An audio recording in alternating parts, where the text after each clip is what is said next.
Greeting, listeners. It's time to wake up your career potential with another invigorating episode of Coffee with Convery.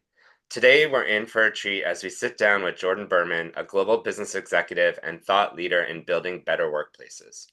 Jordan is the founder and president of Shift Advisory Group, a senior faculty member at Schulich Executive Education, and a lecturer at the Schulich School of Business. With extensive experience across multiple industries, Jordan has been a trusted advisor to C-suite executives on complex issues related to organizational culture, change, and communications. He is also the author of the Trust Trifecta, a book focused on fostering high-trust workplace cultures. Jordan's diverse backgrounds include working with multinational corporations, fast-growing organizations, family-owned companies, and public sector entities. Today, we'll be diving into the Jordan's insights on leadership development, organizational capabilities, and creating thriving workplace and cultures. Jordan, welcome to the podcast. Thanks very much, Brian. Happy to be here. It's great to see you today. We just want to start maybe with a few rapid fire questions so the audience can get to know a little bit about Jordan. So, what do you feel is your superpower? My superpower, I would say it is making people feel comfortable very quickly. I love that. I would say that actually meeting you and seeing that, you definitely make people feel comfortable. That's awesome. If you had to think about your something that makes you, I don't know, touches your senses, what is your favorite smell? Oh, good question. Favorites? I'm gonna go old school because it's always, since I was a little kid, has always really made me feel good, which is fresh cut grass. Ah, okay. Yeah, yeah. You I've had know, a couple of those.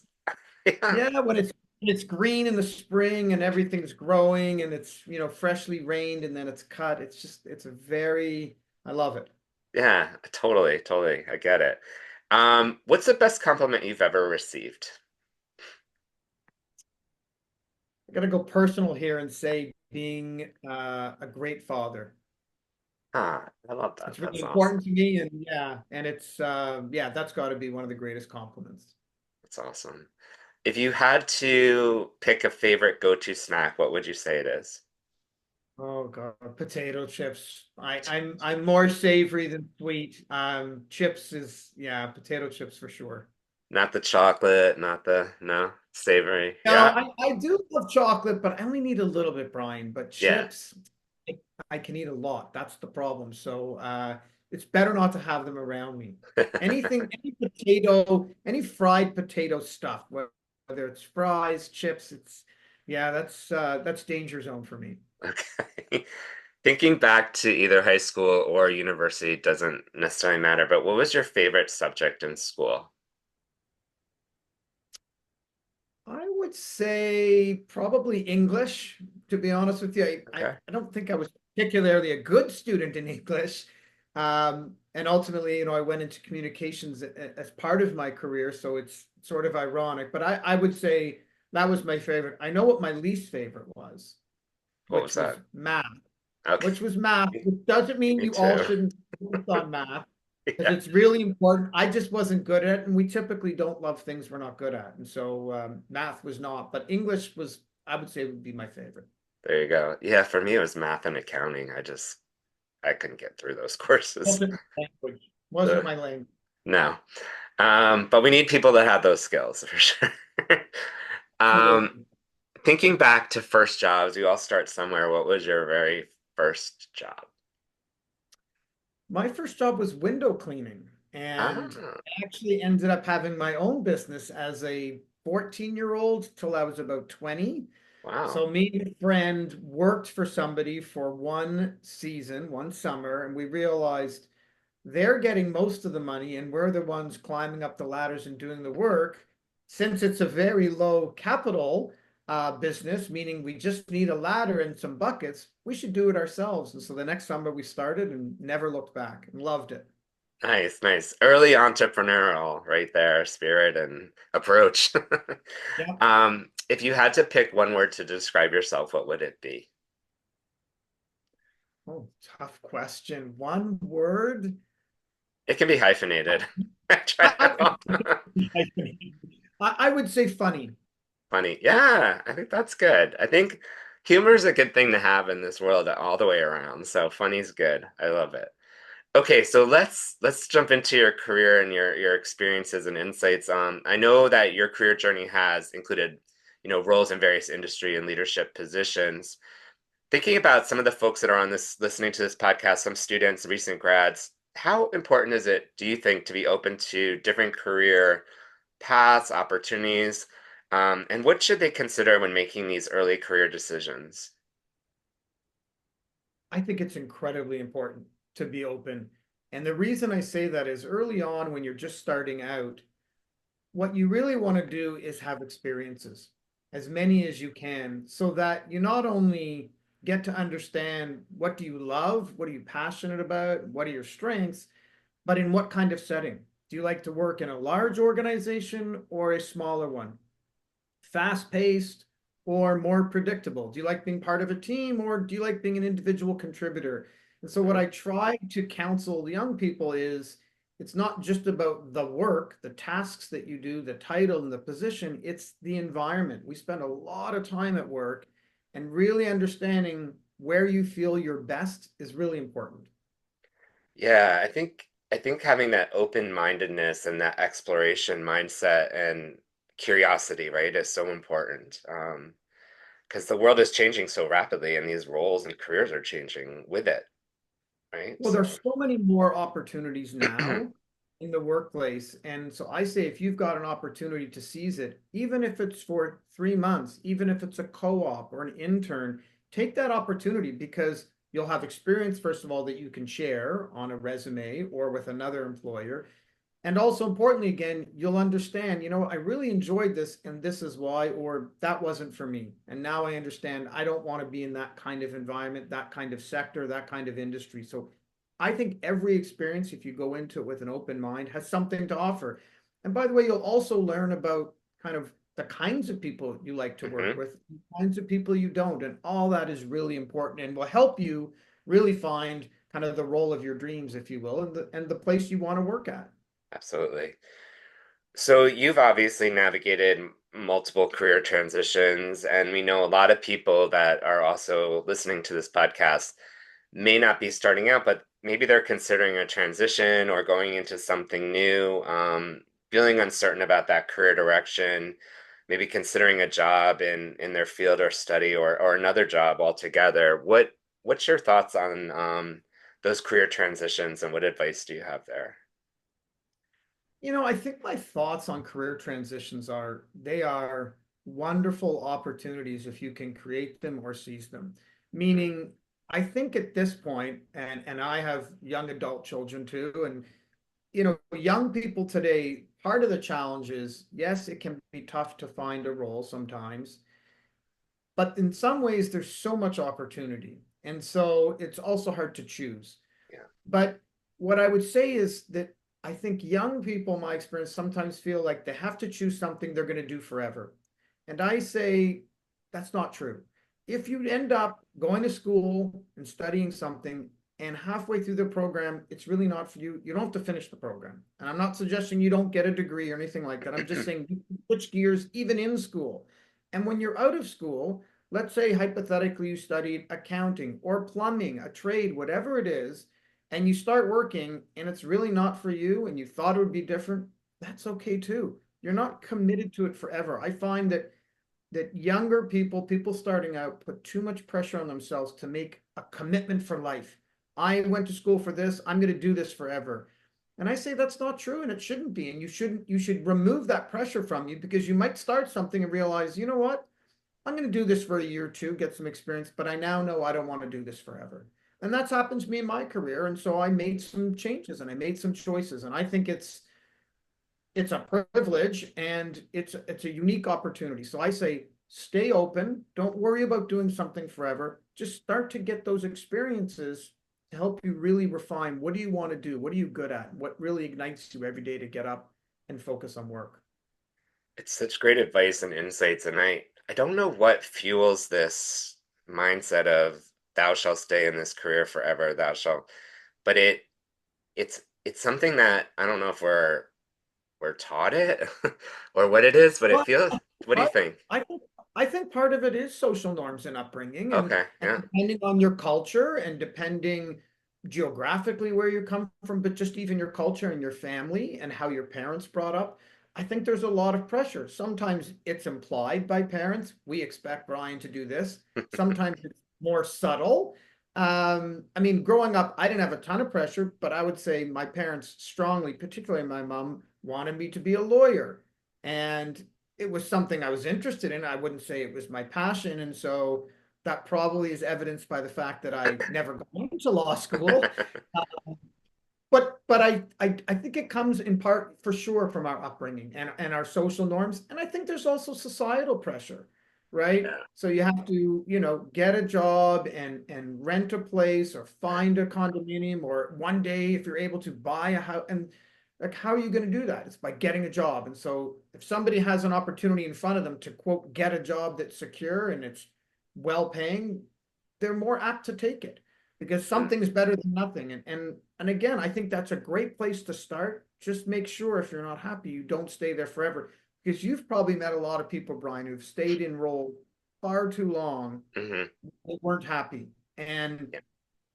And yes, obviously a paycheck is important. We all have commitments, but your happiness is really important and your fulfillment, because work is an ends to a means. It allows us to live certain kinds of lifestyles, but it's not our whole identity by any means. So So glad you shared that. So glad you shared that. I think it's so important about the happiness factor, and you can find happiness if you're in an opportunity and a passion that you like. So, yeah, thank you so much. So I wanted to jump a little bit, shift gears a bit to an experience you had. And when you think about, navigating crisis management and having resilience through different challenges, you were at a time you were the vice president of global corporate affairs, business transformation, and strategic planning at Apotec. Is that how you say it? Apotex? Apotex. Apotex, sorry. And the company faced significant challenges, including the tragic loss of its founders. How did you maintain that resilience and focus during that immensely difficult period? And what did you learn from that you may be able to share with the listeners about leading through a crisis of magnitude? Yeah, I mean, there's no doubt that the murder of our founder and his wife in their home in their 70s was an unprecedented, never could imagine horrific tragedy and Mm, scenario. And it's just not a crisis you could ever be prepared for. And I have managed other crises, never on this scale, never with the kind of global interest there was from stakeholders and media all over the world. I think on the resilience and focus part of the first part of your question, part of it, to be honest, it was just sort of natural instinct, meaning I recognized that people were looking to me mhm, for direction and mm, support about how to navigate the company through this. And being in communications, a lot of sort of crisis management falls to people with this kind of expertise. And so part of me realized instantly that there was an expectation for me to step up. So I'm not sure I had a ton of time to think about sort of resilience and focus. I think the circumstances and the sense of urgency and the sensitivity, the fact that this was our founder and his wife, all played into my ability to really focus. I think the second part of your question, interestingly, I held a full day workshop yesterday on crisis management communications. I mean, the strategies were what one might think would be obvious, which is you have to be proactive in making decisions about who needs to know what and when, to think about your employees first, but also all the other people who have a vested interest in the crisis, in understanding what it means for them. So at Apotex, we had customers, we had retail mhm, customers, we had institutional customers, we had suppliers that we bought stuff, we had people we sold stuff to, we had all hundreds and hundreds, government. And so we had to, think about all of those stakeholders and then make sure that we had a plan, that we had people reaching out in whatever channel seemed the most appropriate for that relationship and that stakeholder, to reassure them, let them know what we were doing, what we knew, when they would get an update. So the strategies are: be proactive, make decisions quickly. But when you start communicating, it's really sharing everything you can, giving as Hmm. much context as you can. And look, we didn't know a lot right out of the gates. We Right. found out through the media. I got a message from the Globe and Mail that Friday asking me to confirm it. And that was the first I had heard of it. And so Wow. it wasn't like the police contacted us.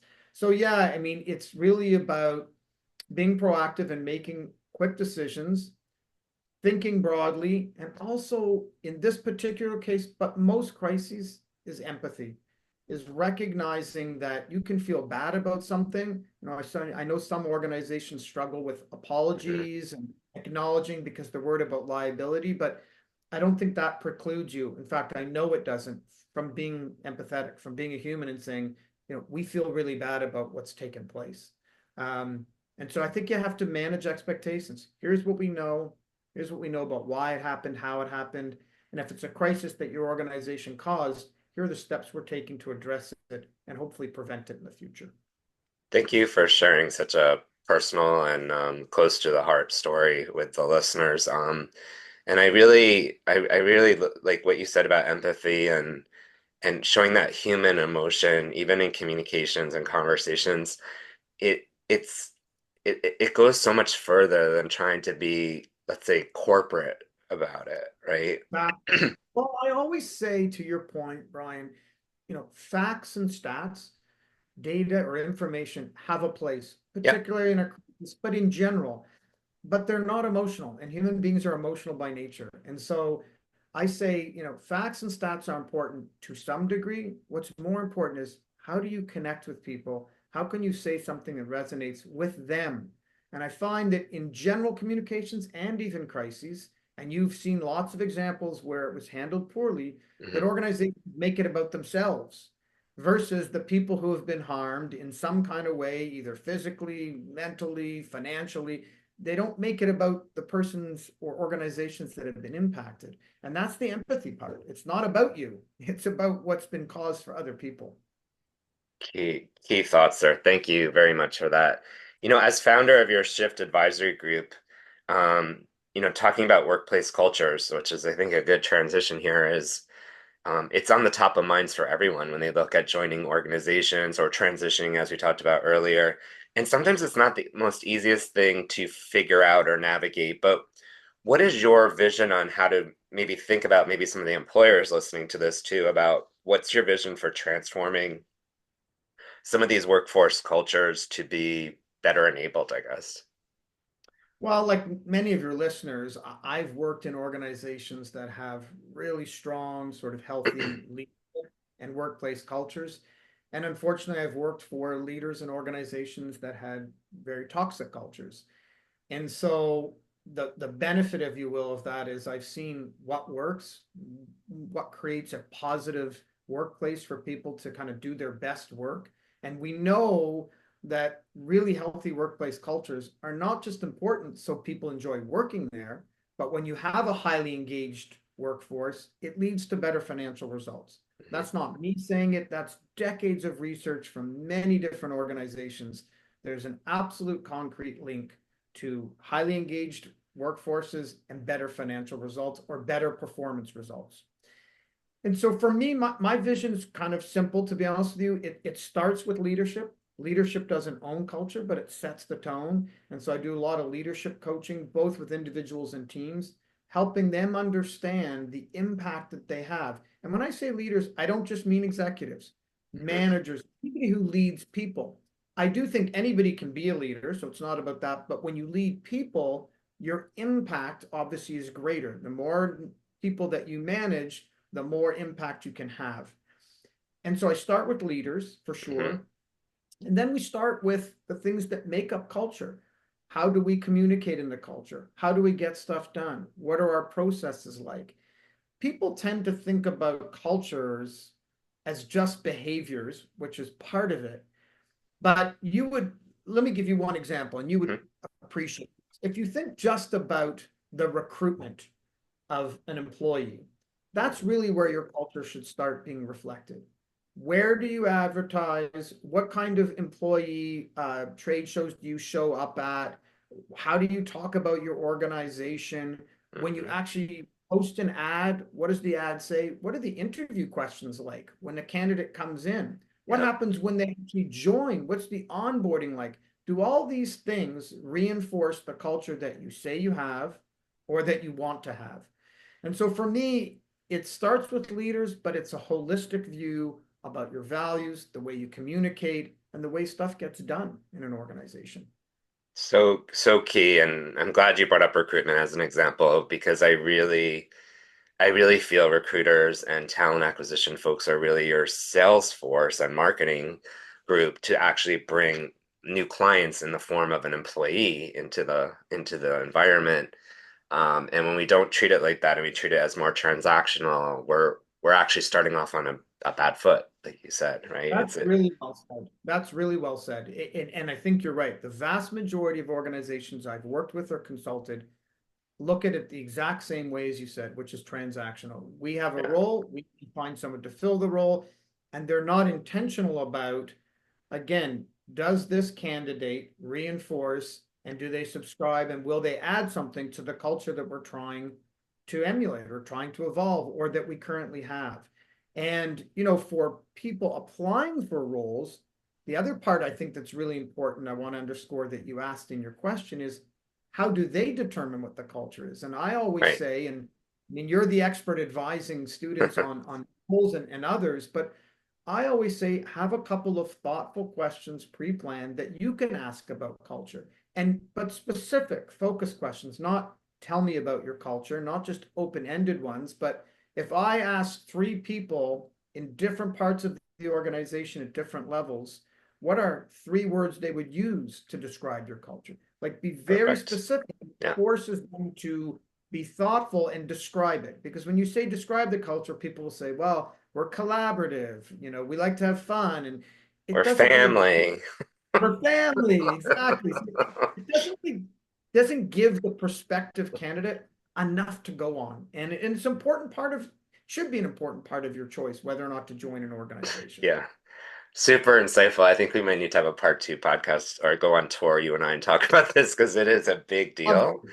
Absolutely. And so many don't think of it in that way. And I constantly, I know I'm defending what I do, but it's so important to make that connection and it's your brand. And people walk away, even if they don't get the job, they'll walk away with that perspective and view of your culture, whether you like it or not. So make And it they'll make it a talk good with impression. other people and they'll Oh talk gosh, yeah. about other people, right? And so to your point, maybe that wasn't the candidate, or maybe they chose not to take the job, but they have a whole network of people. And to your point, they're going to share their experience. And that Absolutely. could either positively impact your future recruitment efforts, or it could compromise your ability to attract the talent that you want. Absolutely, absolutely. So, you talked about values a bit, and I'm a big believer in values that when it comes to talent, and talent navigating cultures and corporations and nonprofits or wherever they want to end up working. I always tell young people and other people like stay true to your values, make sure you know what they are. Um, how, in your experience, can a person align their values with the demands and the culture of the workplace? Any thoughts? That's a great question, Brian.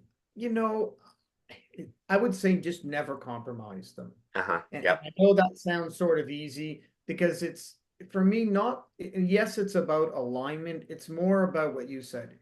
Really understand what's important to you and what your values are and never compromise them. The moment you compromise your values, even for a job, is the moment that you're taking part of yourself and giving it up. Yep. That's really, really intrinsically valuable to you. And so I have not done that. And I have left roles because I've felt increasingly that my values are being compromised. And Mhm. so I wouldn't put myself in that position. And I don't think anybody should. You're never going to feel good about staying there after you've done it. You're never going to feel like rewarded for having done it. There's no gain if you take your values and you compromise them, there's no gain. I do think to your point on alignment that it's important to understand the values of an organization before Mhm. you join to see Yep. if they match up with yours. And it may not be the exact same words, but is the sentiment, is the essence of what they believe is important? Is it what you believe that's important? And if it's not, that's okay too, by the way. But that might raise a bit of a flag for you to say, you know what? I'm not really sure that's the thing that I value most. I place greater emphasis on this versus that. And that's True, something you should think about. true, absolutely. Let's talk a little bit of networking. Always an interesting topic for job seekers and career people looking for different changes. Um, Again, back to having a human approach to it is something that I always advise. Like, don't think of it as just building a list of contacts. Think of it about building relationships. But how have you seen, or maybe people that don't have much experience in building these kind of networks, maybe it's also cultural. They come from an environment where that's not what they were taught. Um, any experience on your thoughts around networking and building those relationships? Yes, start doing it. Yeah. But I'll be more specific. Look, there are lots of ways to network. Your school, and if you're at a university level, they may have an alumni network. I know I've joined York University where I was a graduate and have offered. They have a number of options that you can offer to mentor or network or have calls with people. So I've done that as my small way of trying to give back. So you should look for opportunities to join that because they have built Hmm. in and invested some infrastructure. But I would also say, if you can and you feel confident, is to reach out cold calling. And when I mean cold calling, you can go on LinkedIn or other, but I would say a professional network and send a message to someone and say, "Hi, I've read your profile. I'm just starting out in my career. Would you be able to find 15 minutes to meet with me to talk about X and be specific?" I meet with people probably once a week, at Okay. least maybe once every 2 weeks. The vast majority I don't know. I've never met them. They don't come through somebody I know. They reach out on LinkedIn. I try to find time because I've been fortunate to have received a ton of support in my career. And so I find time. And so, Yeah. when people know what they want to talk about, it's great. But, I've had people reach out to me, for example, and say, I'd like to meet with you. It's about a career transition. I'm doing this. I want to do that. That's clear enough. So I say, great. And then I get on the phone and they're like, I want to move into strategy. How can I do that? And then that really is a bigger conversation. What do you mean by that? What, are you talking about a role? Are you talking about the work? So the more you can be clear about what you're Sure. asking from someone, it's going to respect their time, but it'll also allow them to give you what you need. But I would reach out. I would, to your point, socially, culturally, sometimes it's not comfortable. The worst thing that can happen is somebody says no or they don't respond. And Right. increasingly, I find a lot of people who've been around for a little while, like yourself and myself, we are willing to meet with people who are going through a career transition or just starting out. Absolutely. And I think what you said there is really important to highlight is the idea of networking and making it human, but then with purpose, right? Because I find the same thing. I'll get somebody who sends me a connection, and even I want to be part of your network. Well, I'm not sure. That's not something I'll probably respond to. I mean, what does that mean? And then with the purpose or the direction, like you said, strategy, will go deeper because otherwise everyone's time is valuable and you could spend just 20 minutes deciphering what the question was versus what the Right. advice, right? Exactly. So I think No, that's great exactly. points. And I would add just one more thing, Brian. I would Sure. add, when you talk about purpose, and most people know this, but the idea of networking is to build a network. That is a large number of people that could identify opportunities for you, refer you to someone else to talk to, Yeah. just give you something to think about. It's not about finding a job, right? Right. And so when you're networking, you're just trying to build somebody. Yes. You and I Love met that. through networking. Yeah. Now you have your podcast. We've talked offline about some stuff.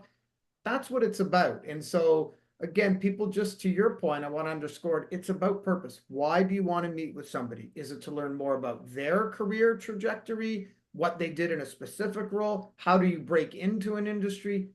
Try to be as clear as you can about why you're reaching out. I love that. Thank you so much for that insight. And one thing I'll add to it to pile on to is that, like, you're right, the job can be an outcome of the conversation, but it shouldn't be the reason. you're meeting, Right. right? I think that's really important. And I could tell you some of the reach outs I've gotten as far as even like, do you have a job for me? Well, that's really open ended. But anyways, good conversations on this topic because I think there's a lot of good information here for people to hear and action and maybe think a little differently.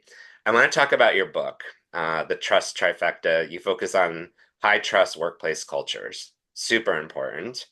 Can you share an example, maybe, of how you successfully built trust during a particular time in your career? Maybe some lessons learned that our listeners could learn from? Sure. You know, um, when I started at one organization, I knew that I would need to make some substantial changes to how things were going to be done in the area I was hired for. And I also knew through the interview process that the person that I would be supporting and reporting into, which was the president, that they were very conservative in their approach to Yeah, communication, that they were the kind of person that didn't like to have a lot of, I would say, unstructured dialogue. They'd like to have a little more predictability about who was going to say what.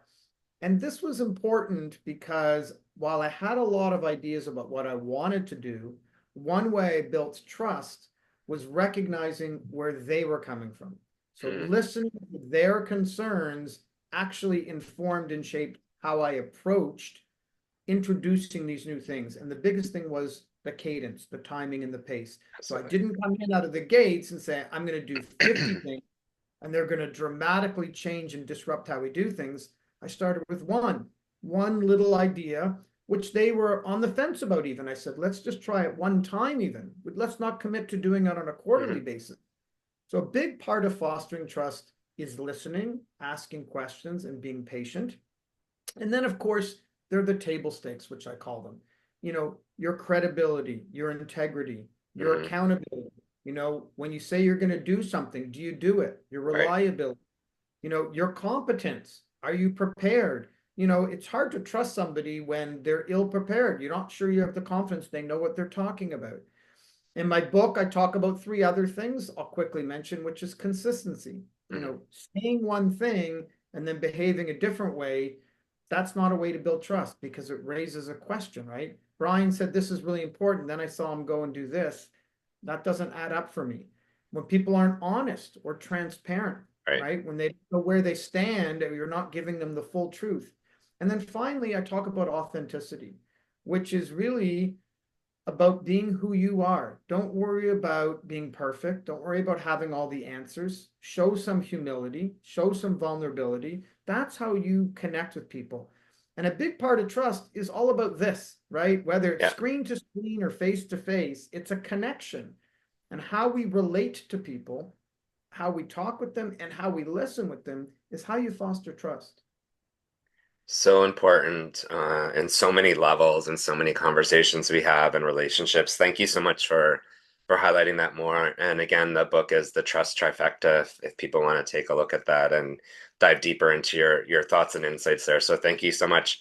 I could I love talking with you. Like it's such a conversational opportunity and I'm learning and my head's going like things they're saying. It's just going off fireworks in my head about different ideas and things to run with.